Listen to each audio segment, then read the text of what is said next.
Gimana Gerindra sekarang keadaannya, Pak? Bagus Bagus? ya, bisa dibaca dari survei-survei, ya kan, selalu kejar-kejaran dengan PDI Perjuangan. Nah,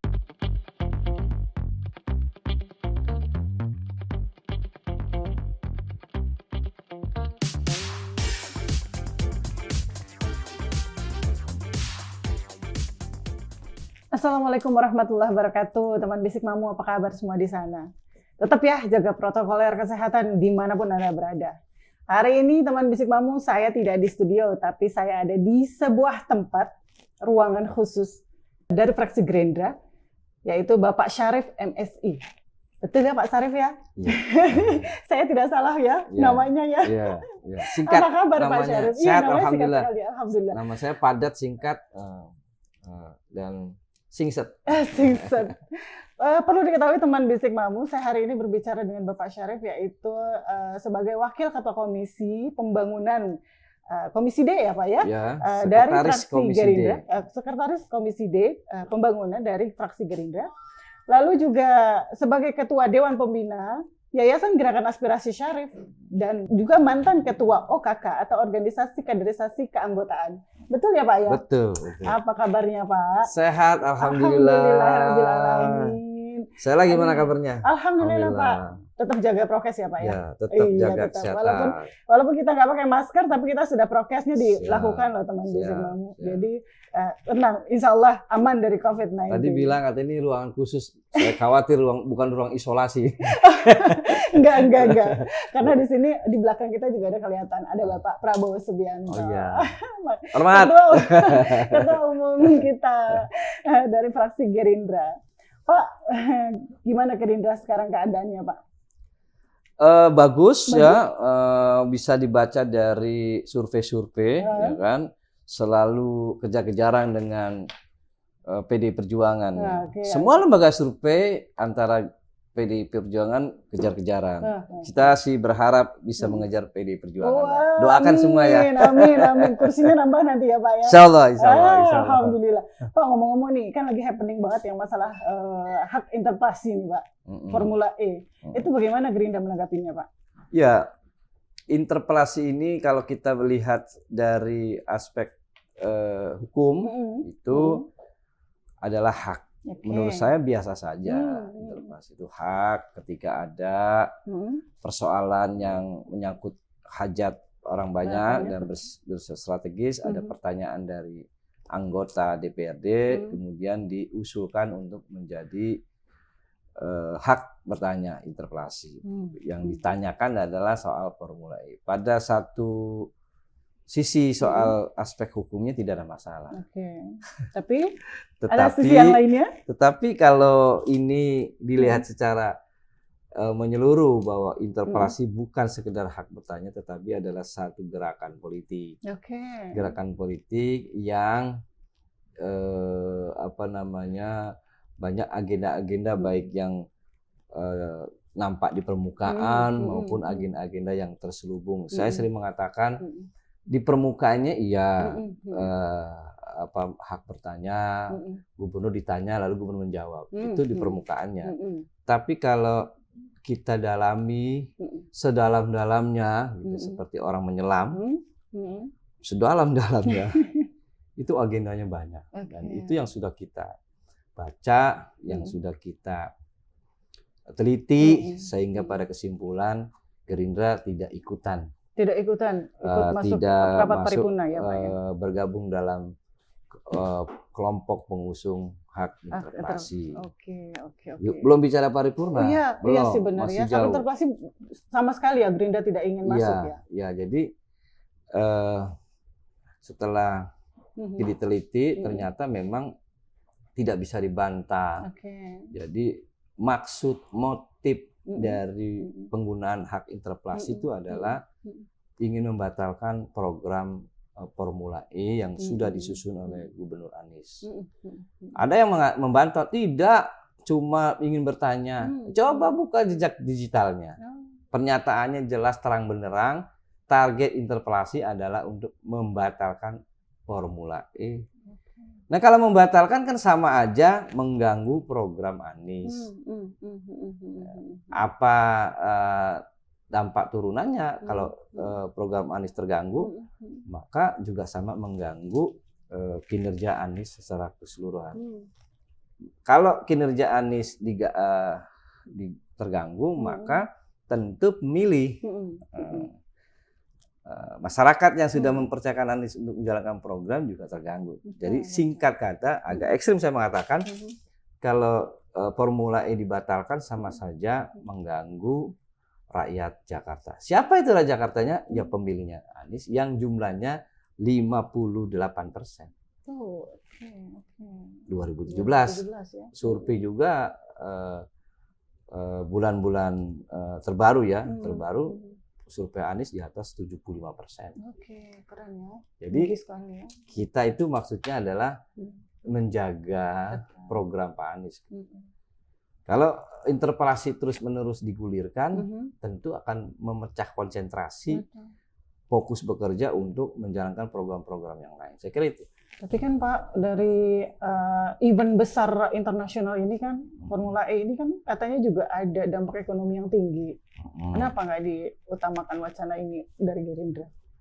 Maksudnya? Iya, maksudnya ada dampak ekonomi yang tinggi dari pariwisata. Positif. Oh iya, iya. Dampak ekonomi positif. Iya, pihak pengusul nggak melihat itu. Oh gitu ya, gitu ya. Berarti kalau saya cerita tentang dampak positif, saya dikira ini jubirnya Pak Anies ya. Enggak lah.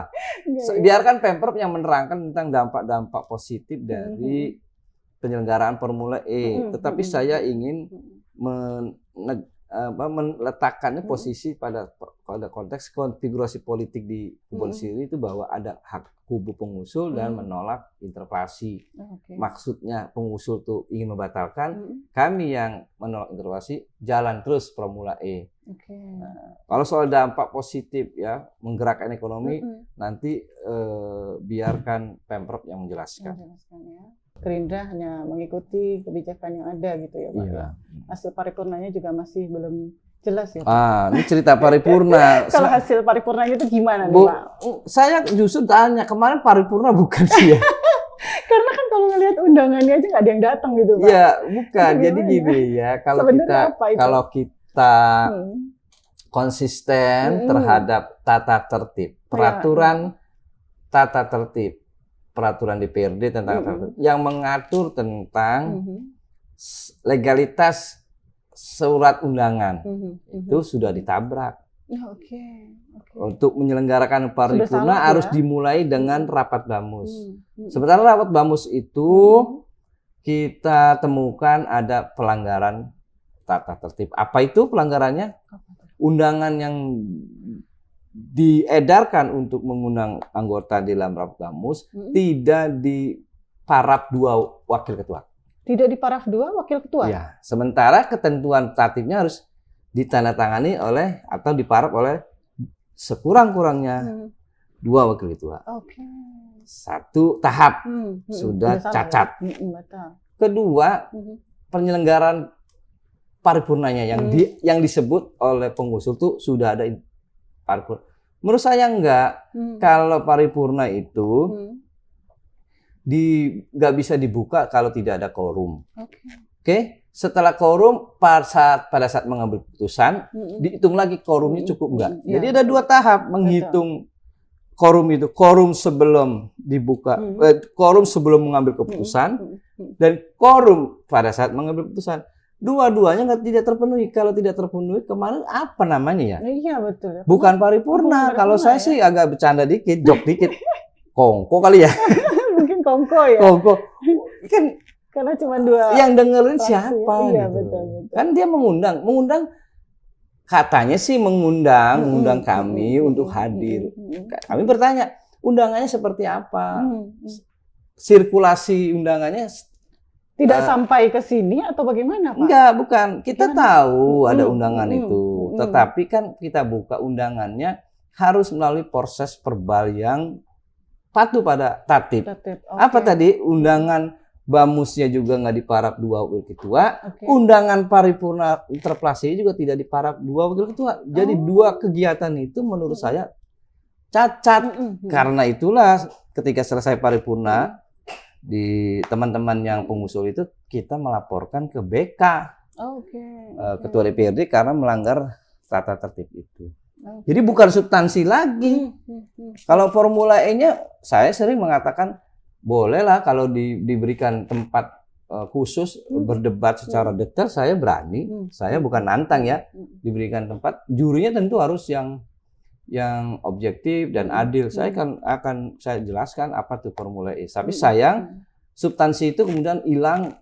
Yang muncul adalah di permukaan adalah ribut-ribut interpelasi. Interpelasi, betul. Padahal formulasi awalnya Pak. Formula E-nya itu hilang itu substansinya. Substansinya hilang. Padahal sih sebenarnya bagus juga ada Formula E, cuman mungkin eventnya itu di momen yang tidak tepat gitu ya Pak ya. Karena di pandemi ini juga kan. Iya, enggak. Nah, itu juga salah juga. Kan penyelenggaranya nanti bulan Juni. Bulan Juni kan? Iya. Terus pandemi di bulan Juni kira-kira hilang nggak ya? Ya gitu. Itu dia makanya. Saya jawab tidak ikan hilang, tetapi akan berkurang, optimis berkurang. Iya. Satu, kedua, nanti pada saat pandemi seperti apa biayanya ya? Biayanya tidak sama ketika diselenggarakan pada saat keadaan normal. Kalau keadaan normal kan itu apa namanya penyelenggaranya biayanya besar, penontonnya banyak. Betul. Besok kalau diadakan tanggal 2 bulan Juni 2022 akan dimodifikasi sesuai dengan kondisi di mana pandemi yang belum berakhir tuntas. Betul. Tapi ada penurunan tentu di bulan Juni. Sekarang saya sudah alhamdulillah kemarin PON ya. PON ada kerumunan, aman. Setelah itu ada Mandalika. Ya. Itu ada kerumunan. Pembiayaan, sekarang sudah terjawab soal pembiayaan. Sudah tidak bisa dipersoalkan lagi. Keberatan terhadap Formula E dengan menggunakan APBD ternyata sudah terjawab. Ada visibilitas studies terbaru mengatakan Formula tidak pakai APBD. Formula tidak pakai APBD. Tidak pakai APBD. Nah, kalau yang sebelumnya dipakai APBD, ya iya dong. Kan sebelum pandemi. 2019 Desember dibayar komitmen fee 500 miliar ya. 560 miliar dan Februari total 560 miliar. Itu sebelum pandemi. Nah, kalau setelah pandemi apakah akan menurun APBD? Jawab tidak. Lalu alasan keberatannya apa? Orang sudah nggak pakai APBD. Oh kemarin dong yang 560 pulangin dulu. Loh orang dibayar suruh pulangin. Iya gimana tuh Mas? Ya nggak ngerti saya nalarnya tahu. Saya nggak ada orang keberatan. Salah satu fraksi, saya sebut aja PSI. Oke. Kami menolak Formula E itu adalah dalam rangka menyelamatkan uang rakyat. 560 pulangin dulu dong. Itu ngulanginya gimana? Ajarkan saya, kasih tahu saya. 560 sudah terikat dalam perjanjian internasional, ya kan, panitia nasional untuk pembiayaan komitmen 3 kali penyelenggaraan, 22, 23, 24. Selebihnya untuk biaya penyelenggaraan menurut kajian terbaru 150 miliar per event, 22, 23, 24. Terus keberatan di mana lagi? Orang udah nggak pakai APBD. Masih ngeyel lagi. Yang kemarin 560 pakai APBD. Loh, itu kan sebelum pandemi. Kan sekarang persoalan karena uang sedang lagi merosot, pendapatan merosot, maka harus ada penghematan anggaran. Ya nggak gitu cara berpikirnya. Berpikir itu adalah yang berpikir yang lurus itu berpikir pada saat ini. Jangan berpikir pada saat sebelum pandemi. Hari itu 2019 sampai Februari kita nggak nyangka terjadi pandemi dan pada saat membayar komitmen fee kita uang masih ada. Kecuali pada saat 2019 atau awal 2020 uangnya nggak ada, lalu maksain ngeluarin komitmen fee, itu yang menurut saya tidak patut. Tidak patut. Jadi keberatan itu menurut saya akhirnya nggak mendasar lah. Ada, tapi kalau memang ngomongin itu sih kayaknya udah nggak ini lagi ya Pak ya. Udah mudah-mudahan sih masanya sudah berakhir karena kita lagi pandemi, udah biarin deh, pikirin aja pemerintah kita di Jakarta ini mikirin untuk pandemi dulu aja biar aman gitu ya Pak ya. Karena kan penyebaran vaksin juga belum selesai ya Pak ya. Kalau Jakarta untuk ngurus pandemi justru kita harus memberi angkat topi pada duetnya Pak Anies dan Arija.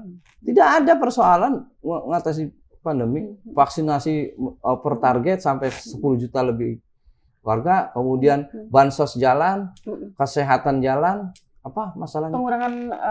Pengurangan apa namanya pengangguran gimana tuh Pak di sini? Pengangguran kan banyak faktor, ya. Pengangguran tuh banyak faktor. Menurut info ya, data yang kita punya, pengangguran faktornya adalah kan dalam pertumbuhan ekonomi. Jadi kalau pertumbuhan ekonomi merosot, juga pengangguran akan terjadi. Sementara pertumbuhan ekonomi itu stimulusnya itu secara nasional. Jakarta berapa persen aja menyumbang dari pertumbuhan ekonomi. Jangan lihat Indonesia itu Jakarta aja. Jadi kalau misalnya pengangguran itu banyak, iya. Tapi cara ngatasinya nggak menjadi beban mutlak Pemprov DKI, itu kewajiban nasional. Betul sih, benar. Terus untuk masa jabatan Pak Anies ini bentar lagi berakhir nih, Pak. Ya. Bagaimana itu untuk kedepannya? Masih tetap Gerindra dengan pilihan hati dengan Bapak Anies atau memang ada pilihan baru atau gimana nih? Pak Anies itu berakhir Oktober Oktober sekitar tanggal 20.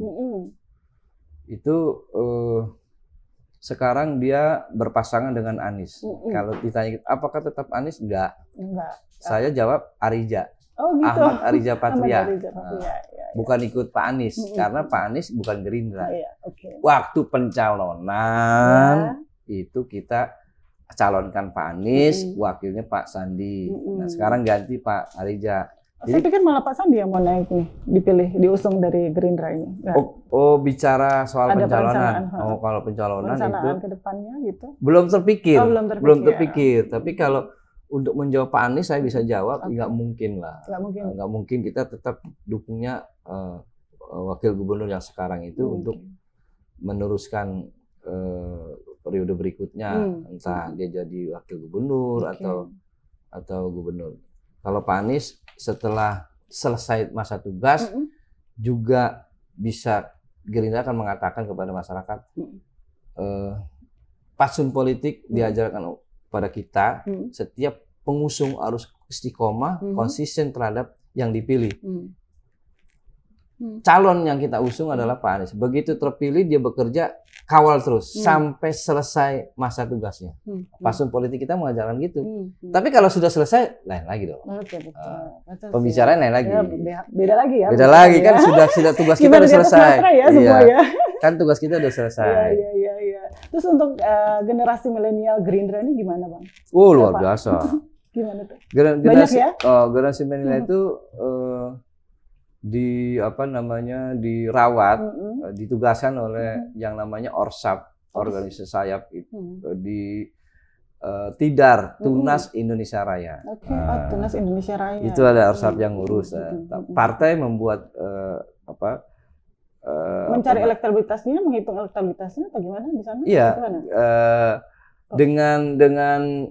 Dengan gayanya sendiri, dengan caranya sendiri, dengan pengalamannya sendiri, Tidar itu bergerak untuk meraup dan memelihara potensi dari kaum milenial. Partai punya arahan seperti itu. Jadi milenial itu adalah satu kelompok, bisa disebut dua sifat. Dia sebagai pemilih pemula. Kedua, pemilih yang masih labil. Pemilih yang masih labil ya, masih bingung. Ada yang pemilih pemula, ada pemilih yang tahun 2019 kemarin nyoblos, belum tentu di tahun berikutnya di 2024 masih memilih yang sama. Itu milenial. Dia punya independensi berbeda dengan yang lain karena referensi dia, preferensi dia memilih itu lebih bebas ketimbang orang-orang yang sudah mapan. Kalau mapan kan misalnya kita nih. Udah mengerti ya. Ya banyak hal. Mapan itu banyak hal. Kita sudah berkeluarga misalnya. Berkeluarga. Berunding sama istri. Ntar nyoblos siapa? Itu masih mau. Kalau milihnya nggak ada berunding sama siapa. Pacar juga enak aja lo ngajak-ngajak gue gitu kan. Kira-kira gitu. Kalau milihnya itu lebih independen dalam memilih. Beda dengan kelompok-kelompok yang sudah mapan. Misalnya pekerjaan. Ada orang bekerja di satu perusahaan swasta. Bosnya pimpinan partai X misalnya, pasti ke bawah ikut. Kita akan ikut bos di tempat kerjaan ini karena kita perlu pekerjaan. Tapi kalau milenial lebih independen untuk menentukan pilihan politiknya. Siapa yang generasi milenial kita, siapa yang mau ikut? Ayo, boleh masuk lagi ke Gerindra, ya Pak ya. Karena kalau saya pikir memang politik ini memang kalau bisa dimasukin anak-anak milenial supaya ada perbaikan di masa era yang akan datang gitu, Pak. Betul. Ya. Kira-kira kalau Gerindra sendiri berapa persentase nih Pak untuk memilih generasi milenial? Kan data data menunjukkan bahwa pemilih tadi saya bagi dua milenial. Milenial itu kelompok anak muda yang belum memilih. Kedua yang sudah memilih tapi labil. Nah, bagaimana Gerindra? Nah, ini kita punya concern di sini karena jumlahnya banyak. Jumlahnya hampir mendekati 30%, 28, berapa. Dari konfigurasi usia pemilih itu menempati urutan pertama itu hampir 29% itu pemilih milenial. Artinya kita akan rawat mereka, dekati mereka, ya kan, dengan gaya mereka, dengan pengalaman mereka, dengan wacana-wacana yang disukai oleh kaum milenial ya. Kaum milenial itu kan ciri-cirinya kan nggak ingin lihat ke belakang. Pengennya lihatnya majunya ke depan. Depan gitu, terus cirinya. Ya. Kalau dia diajak berdiskusi tentang sejarah, malas mereka. Malas iya, saya jujur aja, saya juga malas. Pengennya udah yang instan, tapi milenial sekarang sih instan. Yang di depan aja deh. Pokoknya pengen cepet aja gitu kan. Itu jumlah pemilih, jumlah kelompok itu banyak. Banyak ya. Banyak, dan itu nggak boleh ditinggalkan mereka. Terus kalau strategi komunikasinya Gerindra sendiri bagaimana ke anggotanya ini bagaimana sih Pak? Boleh tahu dong. Ya, saya nggak bisa buka dapur lah ya. Nggak apa-apa lah, boleh sedikit aja dibahas. Dapur perusahaan. Bikin apa sih yang ngebikin tuh Gerindra tuh buat namanya tinggi dan dapat bangku tinggi gitu loh. Bagaimana sih caranya? Kalau dapurnya nggak boleh dibuka gitu, ya, boleh dibuka, tapi kalau boleh dibuka ya ini sedikit di permukaannya. Nggak apa-apa. Milenial itu ada karakter milenial tadi, ya kan? Gerindra sudah membaca kecenderungannya apa, preferensi apa, maka strateginya adalah mendekatkan, mendekatkan partai di batin kaum milenial. Apa itu? Gitu. Apa itu? Mendekatkan. Dia itu orangnya nggak mau yang formal, uniform nggak suka. Itu ada di Tidar banyak. Terus bangsa kegiatan-kegiatan yang bersifat hobi, hobi misalnya saya contoh kecil aja. Di teman-teman Tidar tuh ada yang namanya secara rutin menyelenggarakan namanya festival binatang peliharaan. Festival binatang peliharaan, kucing, gitu-gitu ya. Dia di festival kan rutin yang diadakan. Udah dijadwalin setiap. Iya, jadi diagendakan setahun berapa kali? Setahun sekali. Setahun sekali. Oke. Jadi mendekatkan hati, mendekatkan pikiran kaum milenial dengan program partai. Program partainya juga jangan langsung diajak pilih Gerindra, enggak. Mengenalkan misi partai kita ingin mensejahterakan masyarakat, partai kita untuk menyatukan persatuan bangsa, partai kita partai alternatif. Dikenalkan tiga itu kepada kaum milenial dengan media yang tadi tidak syarat dengan politik. Tadi festival binatang peliharaan, nggak nyambung partai. Tapi itu aneh gitu loh. Itu diduga. Terus ada lagi sepeda santai. Sepeda santai. Mereka suka yang begitu. Karena kalau di sepeda santai kan bisa sambil abis itu kongko-kongko ngobrolin politik gitu kan ya. Ngopi-ngopi gitu. Kalau orang tua yang bukan milenial langsung lo mau ngajak gue kira-kira gitu ya. Tapi kan kalau pemeliharaan hewan kan aneh juga. Nggak nyambung kan ya. mau ngumpulnya bagaimana orang udah sibuk sama hewan-hewannya kan gitu. Jadi kan mungkin ada ceritanya. Tapi unik jadinya jadi, ya. Ada Pak Prabowo juga kan suka cinta binatang kucing gitu kan. Jadi ikonnya. Jadi mungkin menurun dari situ mungkin perlulah kita kembangkan jiwa cinta sama binatang. Mengasihi binatang, kira-kira pesan boleh mungkin dikeluarin ikon pecinta binatang khususnya kucing gitu kan, Bapak Prabowo gitu. Iya, jadi kalau kita melihara binatang terus pesannya kan sama saja memelihara manusia, ngasih makan ya, sakit diobati gitu ya. Tapi lebih mahal loh biaya perawatannya apa? Itulah anak milenial tuh kan, mungkin ya sudah selesai urusan. Sibuk tapi disibuk-sibukkan gitu dengan mungkin ngurus kucing. Iya, mungkin urusan yang mendasar sudah selesai mereka. Betul. Sudah selesai. Urusan yang sangat-sangat mendasar sudah selesai. Tinggal kalau teori Maslow itu kan dasar, kebutuhan dasar baru eksistensi. Terus prediksinya kira-kira generasi milenial untuk di berikutnya nih gimana, Pak? Itu tinggi apa gimana? Surveinya membuktikan pemilih dari kelompok, kalau kita jejerin partai X, A, B, C, itu yang terbesar berasal pemilih dari kaum ini jatuh pilihannya ke Gerindra. Surveinya terbaru begitu. Saya nggak mau ingin menyebut dari lembaga apa, 3 lembaga survei, kelompok milenial jatuh hati pada. Aduh, saya juga jadi pengen jatuh hati nih sama Gerindra. Bisa nggak saya masuk ya, Pak? Welcome, selamat datang. Kita siapkan jadi bukan cuma jadi karpet warna-warni, bukan karpet merah lagi, karpet warna-warni. Pelagi-pelagi di matamu nanti Pak. Jadi, aduh, saya seneng banget ya ngobrol di sini sama Bapak Syarif. Karena saya sebenarnya baru kenal teman Bisik Mampu dengan Pak Syarif, tapi welcome sekali, orangnya humble sekali, luar biasa.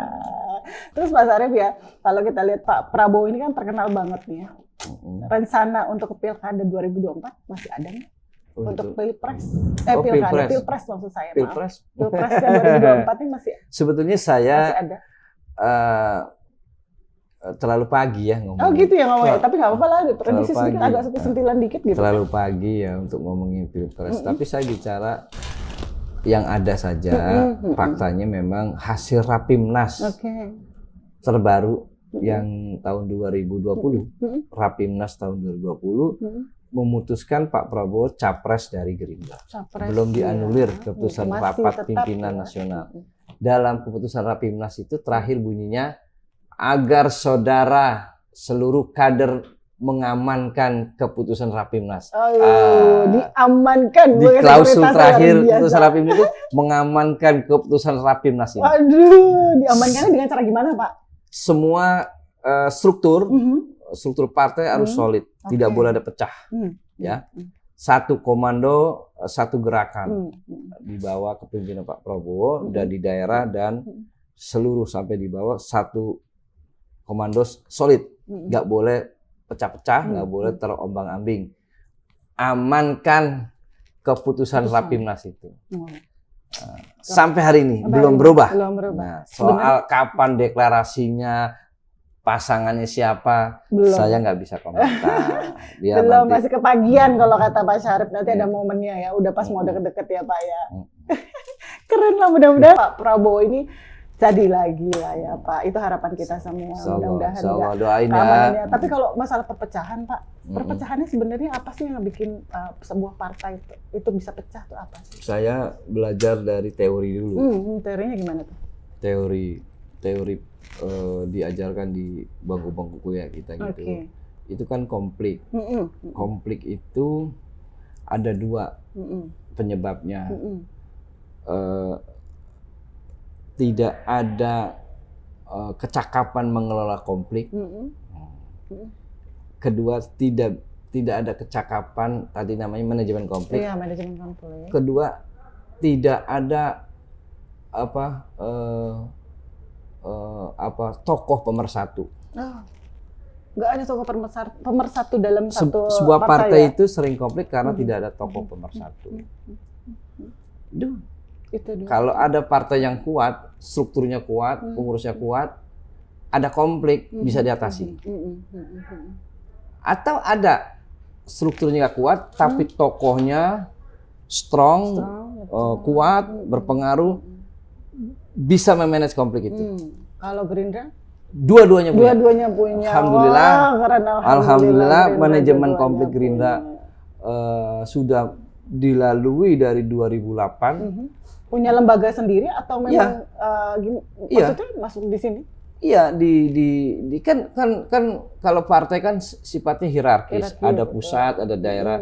Ketika ada konflik tuh ada cara menyelesaikannya. Menyelesaikannya ada caranya. Apa sih caranya? Tiga step. Pertama, kalau misalnya ada konflik.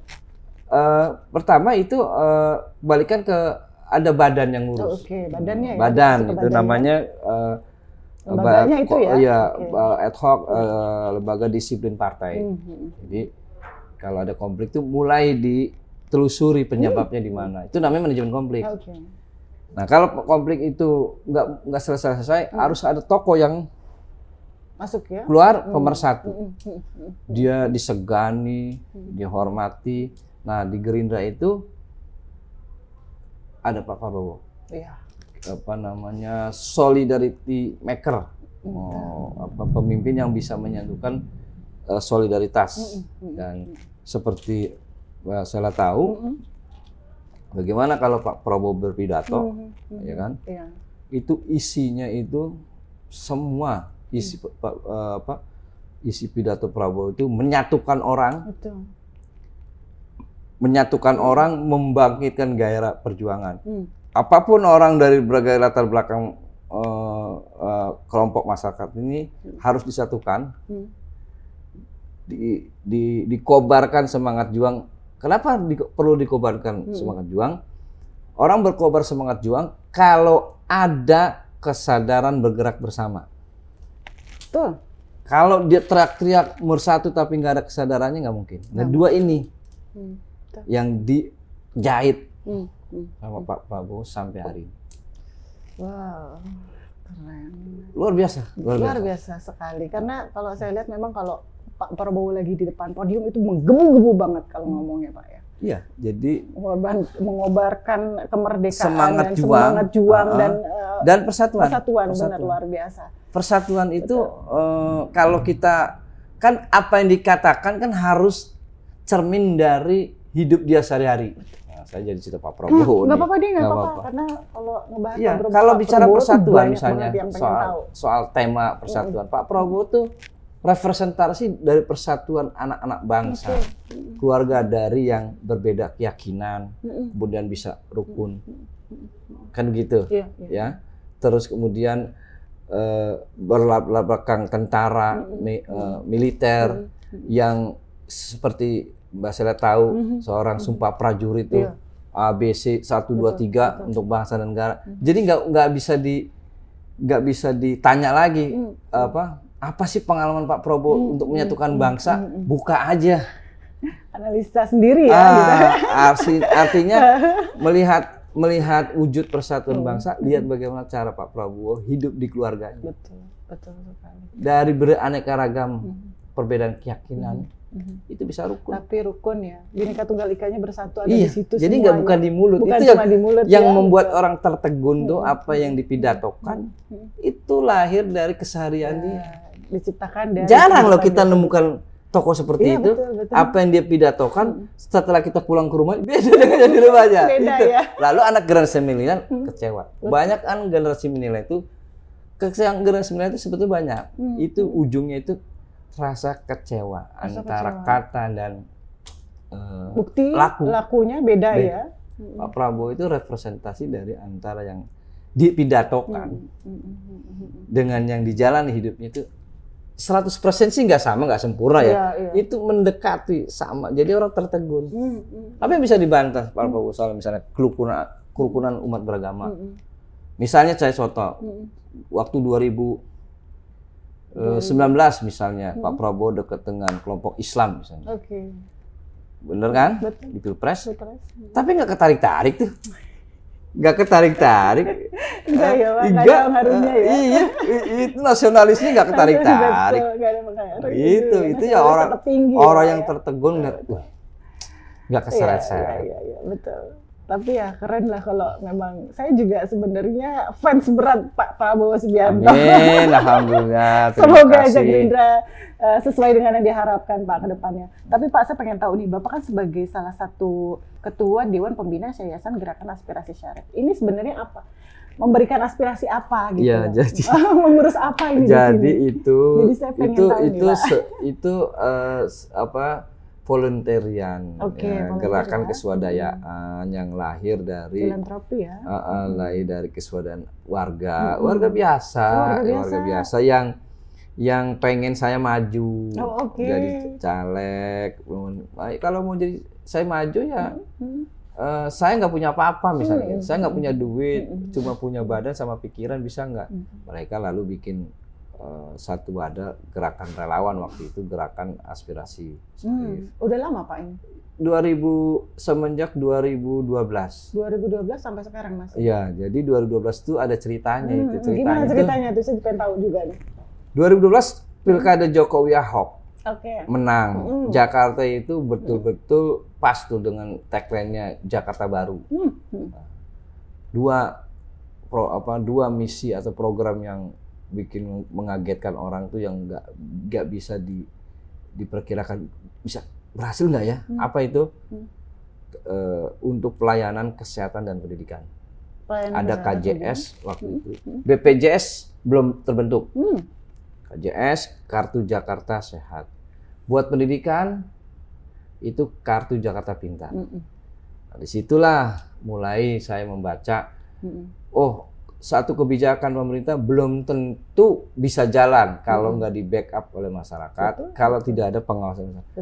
GAS itu, singkatannya GAS. GAS itulah berdiri untuk mengkawal programnya Jokowi Ahok. Awalnya begitu 2012. Lalu warga kan mulai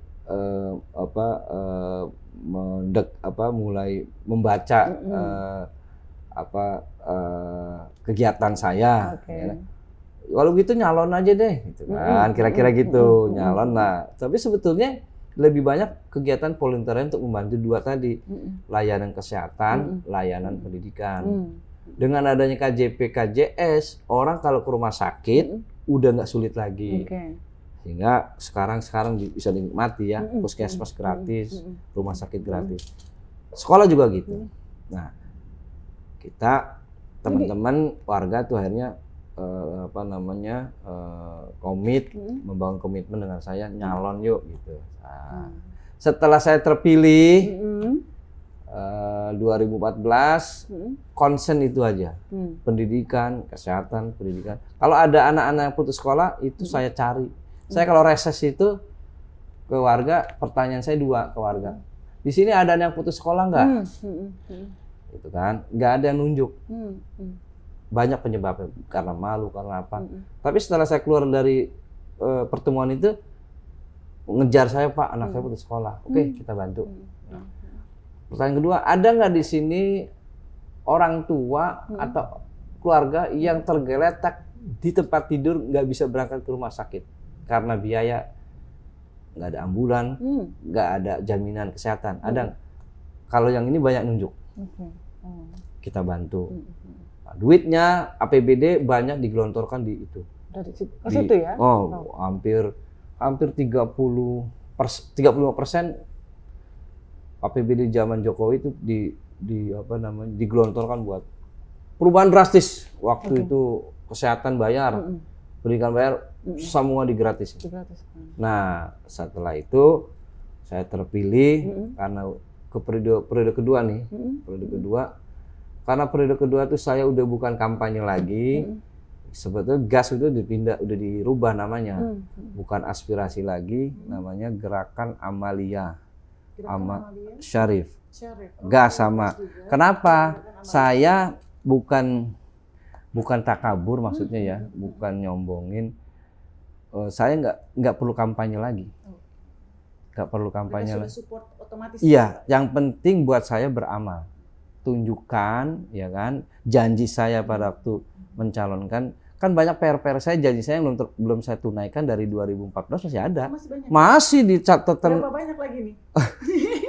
Masih ada pokoknya. Ada tuntutan nggak dari masyarakat? Nggak, dia nunggu. Nunggu ya?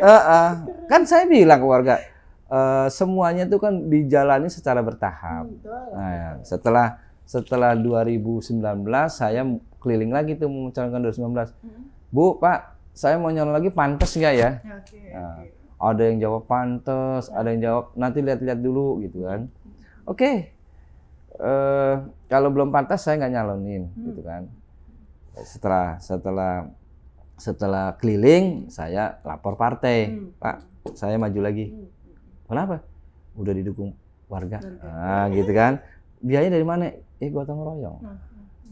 Jadi setelah 2019 saya ganti GAS itu bukan aspirasi lagi, Gerakan Amalia. Waktu tersisa saya ini 18, 19, 20 itu fokus di kalau bahasa ini sih action ya, beramal, bukan lagi ngajak orang pilihlah aku. Yang mengajak milihlah aku tuh bukan saya, masyarakat. Ya. Sebenarnya harapan tertinggi masyarakat terhadap Bapak tuh apa sih sebagai anggota dewan? Dia kayaknya sederhana deh. Satu, jangan korupsi. Tapi itu terakhir tuh saya lihat banyak terakhir. Apa tuh? Ini jangan nyakiti. Jangan menyakiti? Yang nyakiti rakyat. Rakyat.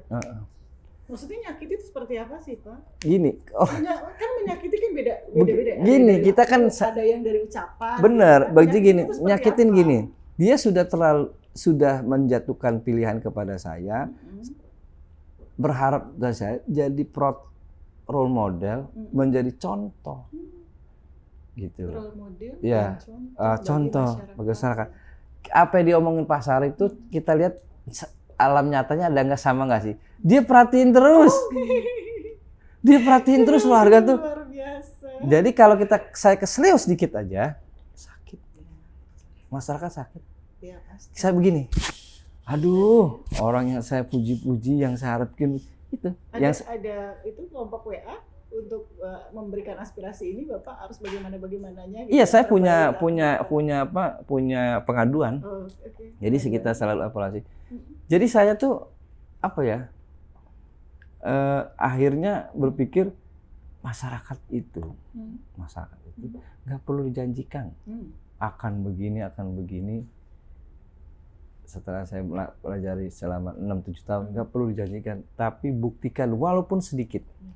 Contoh yang gampang, contoh sederhana. Saya contohin dia. Banyak calon anggota DPRD pada waktu mau kampanye, dia punya tim banyak, nomor handphonenya ada 3 atau 4. Setelah terpilih dilantik, nomornya ganti semua. Ya. Terblokir otomatis ya. Kalau saya terbalik. Oh gitu. Gimana tuh? Nomor saya tetap itu, dari dulu tetap itu, tetapi yang berganti itu nomornya warga. Nomornya warga ya? Iya, begitu saya hubungin dia udah nggak bisa. Oh gitu, malah terbalik ya? Ketemu di jalan kan, kemana aja sih? Dia malu sendiri, nomornya ganti ya? Saya sih maklum ya, mungkin ada faktor ekonomi, macam-macam. Ya udah nih nomor saya catat. Jadi artinya saya punya pandangan supaya Gerindra makin dicintai masyarakat, ya kan? Gerindra tetap eksis di masyarakat, jangan kecewakan masyarakat. Mudah-mudahan isi Gerindra anggotanya semua sama seperti dengan Bapak Syarif ini. Kalau pengen sempurna, begitu, ya. Kalau pengen sempurna pun tidak. Oh gitu ya, susah. Saya nggak berbuat aja sebisanya. Betul.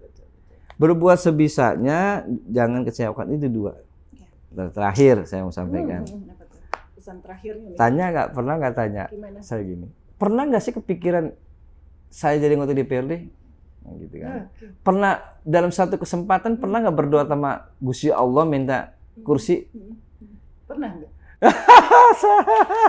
Itu harus didoakan, apa diharapkan atau diminta? Iya kan. Ya ini saya nggak pernah berdoa, nggak pernah minta. Tapi Tuhan yang mau. Iya, saya cuma minta gini ya, sama Tuhan tuh, Insya Allah. Ya Allah, ya kan, kuatkan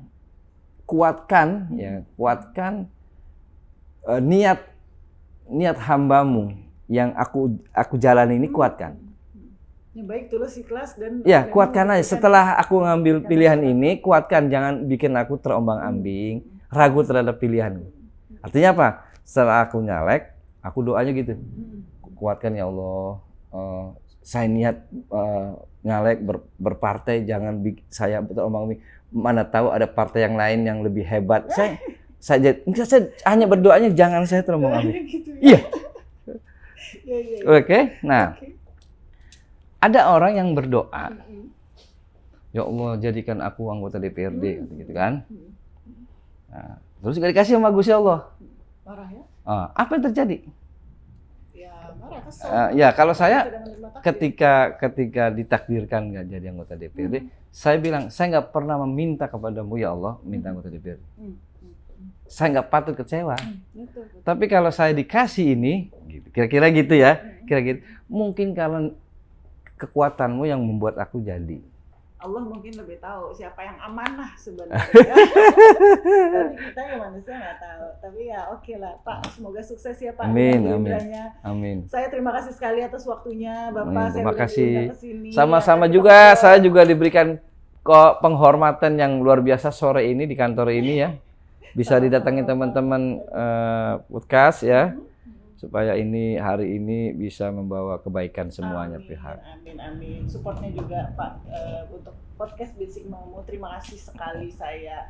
Terima kasih teman Bisik Mamu sudah mendengarkan podcast hari ini. Saya sekian dulu. Wassalamualaikum warahmatullahi wabarakatuh. Waalaikumsalam warahmatullahi wabarakatuh.